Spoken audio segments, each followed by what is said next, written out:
To fully understand North Korea's nuclear aspirations, it should be immediately dispelled that the current North Korean leader, Kim Jong-Un, holds his power with absolute authority and safety.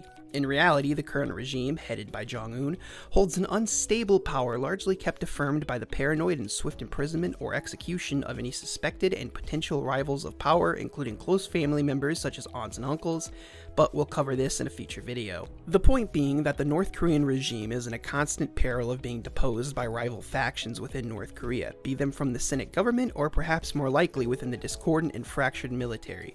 Nuclear capability makes Jong-Un appear strong to the North Korean people and helps cement his safety from rival factions by playing on one of the last vestiges of propaganda that still remains in North Korea, that is, threat from outside invaders such as the United States. Nuclear dreams began within the regime dating back to over 50 years ago with Jong-un's grandfather and the original North Korean dictator Kim Il-sung.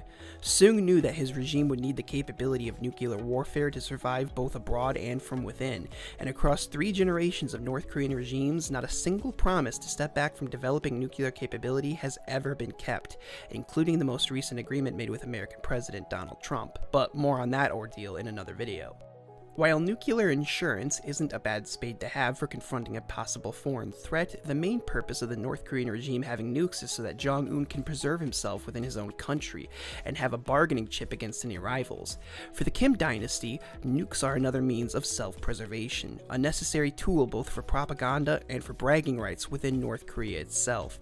The outside world doesn't matter so much to them as much as the regime inside North Korea does. For this reason, it's unlikely that North Korea will ever truly honor any promise to dismantle its nuclear programs, but it's also unlikely that North Korea will ever plan to or actually use nuclear missiles. North Korea already has all the deterrents it needs to prevent foreign aggression. If anyone were to ever invade North Korea, South Korea would be bombarded by hundreds of tons of conventional artillery and chemical weaponry fired from across the 38th parallel DMZ. Seoul, the South Korean capital, is a mere 30 miles from the DMZ line, and with a metro area of around 25 million people living in it, immediate casualties would be in the hundreds of thousands only hours after North Korean artillery and weapons bombardment.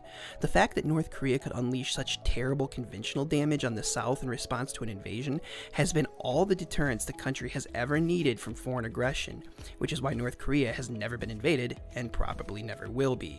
I hope you liked this video, and I plan to make a lot more just like it, explaining everything there is to know about Best Korea. If you liked what you saw, consider subscribing or leaving a comment. If Jong-un is watching this, come on, please return my calls, baby. I love you. Come on.